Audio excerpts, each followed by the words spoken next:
Então, vamos dar continuidade, né, ao nosso estudo de avaliação antropométrica. Então, agora com a parte 7. Hoje nós vamos falar das circunferências e dos perímetros, né? Essas medidas, elas podem ser usadas tanto isoladas ou combinadas com as dobras cutâneas. Elas são medidas de crescimento e elas podem indicar o estado nutricional e o padrão de gordura corporal do indivíduo. Bem, quando a gente sugere a utilização dessas medidas, né, dessas circunferências e perímetros, quando você tem um paciente que a gordura corporal dele é muito elevada.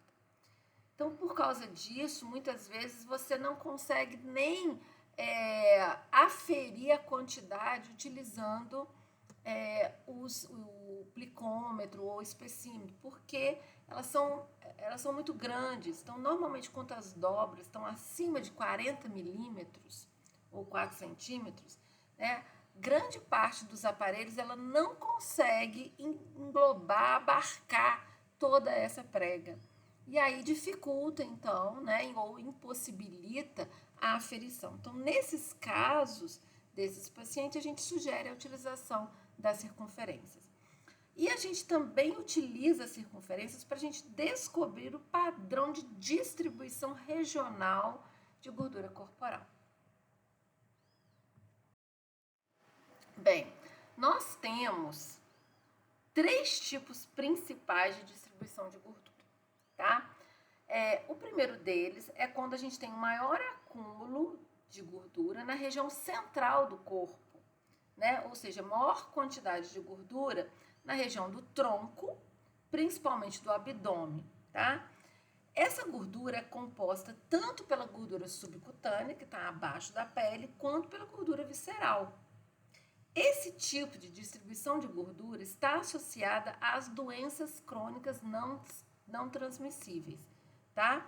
E ela é chamada, esse tipo de distribuição é chamada de tipo maçã ou tipo androide, né, que é muito comum, muito mais comum nos homens, ou superior ou central, tá?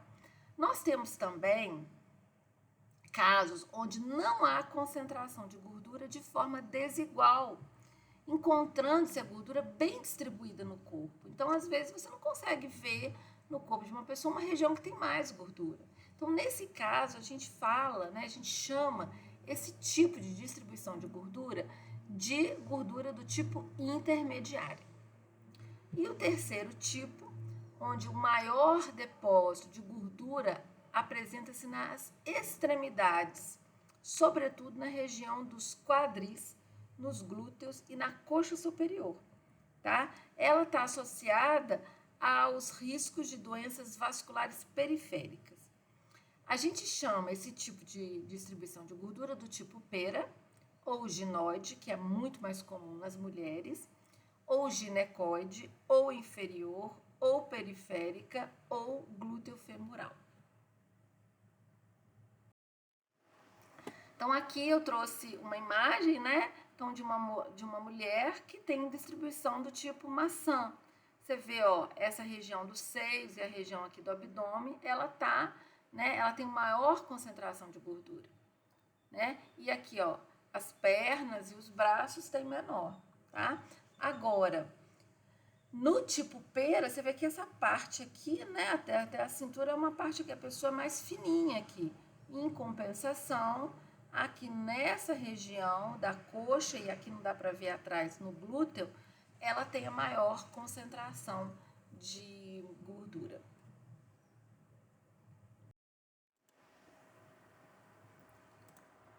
Bem, então nós vamos falar dos pontos importantes com relação a essa distribuição de gordura, né? Vamos começar com o tipo maçã ou visceral ou androide. A gordura nesse tipo, ela existe na zona do abdômen, além de estar debaixo da pele, né, como a gente já falou, ela também se encontra dentro da cavidade abdominal entre as vísceras, tá? Esse tipo de obesidade é grave, pois associa-se a um aumento das gorduras em circulação do sangue. Então, essas pessoas, né, que têm esse tipo de distribuição de gordura e elas estão em excesso, normalmente elas têm aumento de triglicéridos, aumento de colesterol e frações, né?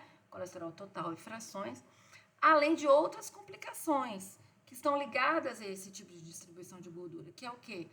A hipertensão arterial, o diabetes, a aterosclerose e doenças cardiovasculares, tá?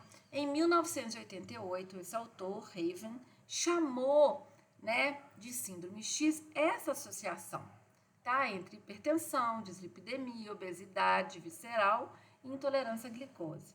Mas ao longo dos anos eles receberam, né, essa associação, eles receberam outros nomes, como quarteto da morte, síndrome da resistência insulínica, síndrome plurimetabólica, síndrome do novo mundo, síndrome insulínica e síndrome metabólica. Aqui nós temos, né, a imagem, né, de uma pessoa, né, que está mais magra. Você vê que a parte amarela é os lipídios. Você tem praticamente lipídios só embaixo aqui, né, da pele. Conforme a pessoa vai ganhando peso, além de aumentar essa gordura embaixo da pele, você começa a ter gordura nessa região, em volta dos órgãos, né? Vai só aumentando. Bem, qual seria uma possível explicação para esse fato? Por que a distribuição de gordura do tipo maçã está ligado, então, a essa síndrome metabólica? Tá? O que a gente vai ver? Que a atividade lipolítica, que é a quebra de tecido adiposo, no tecido adiposo visceral é muito grande, né? O curioso é que, assim, se fosse só lipólise que tivesse acontecendo, esse tecido ele diminuiria de tamanho, mas a gente não vê isso, né? Então, apesar da lipólise, que é muito alta no tecido adiposo visceral, tá?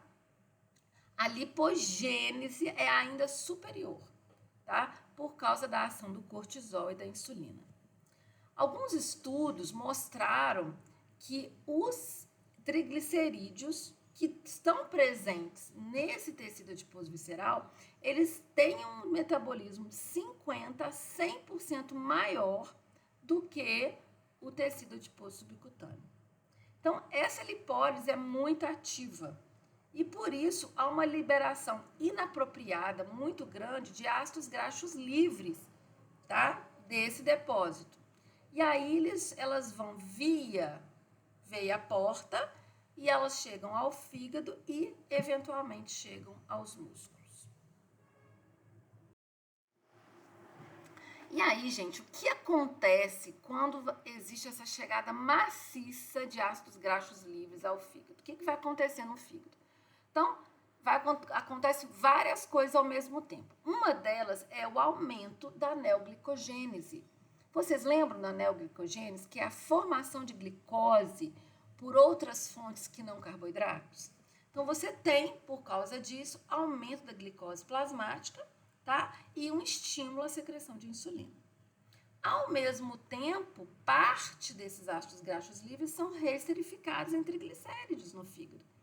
E esses triglicéridos vão para a corrente sanguínea na forma de VLDL. Então, há um aumento na secreção de VLDL pelo fígado. Como o fígado está muito ocupado, ele acaba diminuindo o clearance hepático da insulina. O que é isso? O que é o clearance hepático?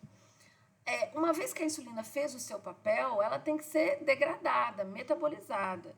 E parte dessa insulina é degradada pelo fígado, tá? Aproximadamente 50% da insulina produzida no pâncreas é metabolizada pelo fígado. Só que esse excesso de ácidos graxos livres bloqueia essa função hepática e interfere, então, com a degradação da insulina. Por isso, a gente tem um processo de hiperinsulinemia. Não só pelo estímulo da secreção aqui, que a gente já viu, mas como pela diminuição desse clearance hepático. Além disso, essa hiperinsulinemia, tá? Ela induz uma maior reabsorção de sódio e junto com o sódio vem água, tá? Além disso, né? Maior reabsorção de sódio.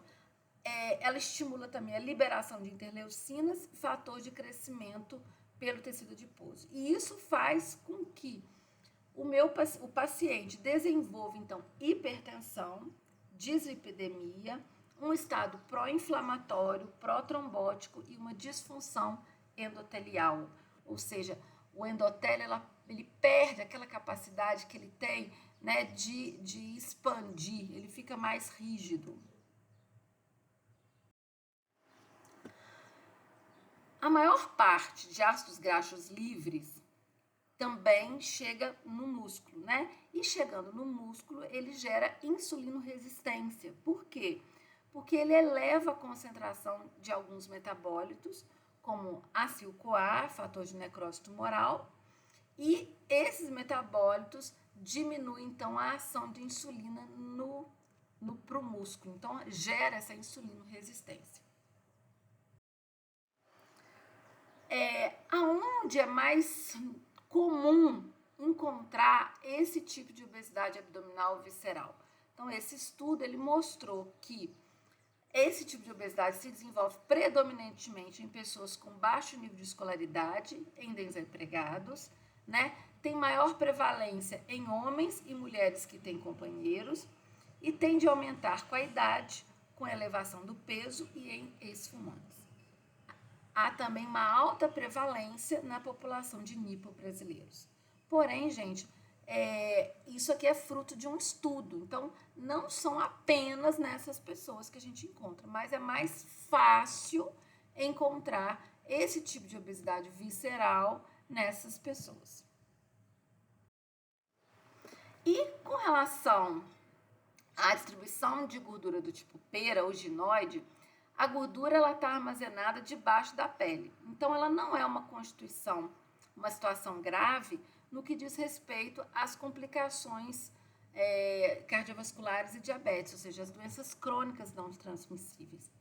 No entanto, esse excesso de peso existe e ele representa uma sobrecarga para ossos e articulações. Então, essas pessoas podem ter problemas, né, nas articulações, joelho, pé, etc. Novos achados da literatura mostraram que esse tipo de distribuição de gordura ela pode afetar a memória de mulheres idosas. Eu trouxe aqui o estudo da doutora Diana Kewin, da Northwestern University, que estudou 8.745 mulheres cognitivamente normais, em menopausa, com idades entre 65 e 79 anos. E o que eles acharam? Para cada ponto de IMC que aumentava, o score do teste de memória diminuía 1 ponto, tá? Que era um score de 0 a 100. A doutora Kewin diz que a razão para as mulheres com distribuição de gordura corporal tipo pera apresentarem maior deterioração cerebral do que as com distribuição de gordura corporal tipo maçã está relacionada ao tipo também de gordura depositada ao redor do quadril. Então, essas mulheres tinham distribuição de gordura tipo pera, né? As gorduras nesse local liberam citocinas ou citoquinas, né? Que são substâncias químicas que podem gerar um equilíbrio metabólico pró-inflamatório e, com isso, afetar a cognição. Essa gordura também poderia contribuir para a formação de placas associadas ao Alzheimer ou alterações no fluxo sanguíneo cerebral. Esses pesquisadores, né, como eles estudaram só mulheres, eles não sabem afirmar se o mesmo ocorreria com os homens. Entretanto, né, o mal de Alzheimer, as mulheres têm 1,5 vezes mais chance de desenvolver a doença do que os homens. Então, ficamos por aqui. Até a próxima parte.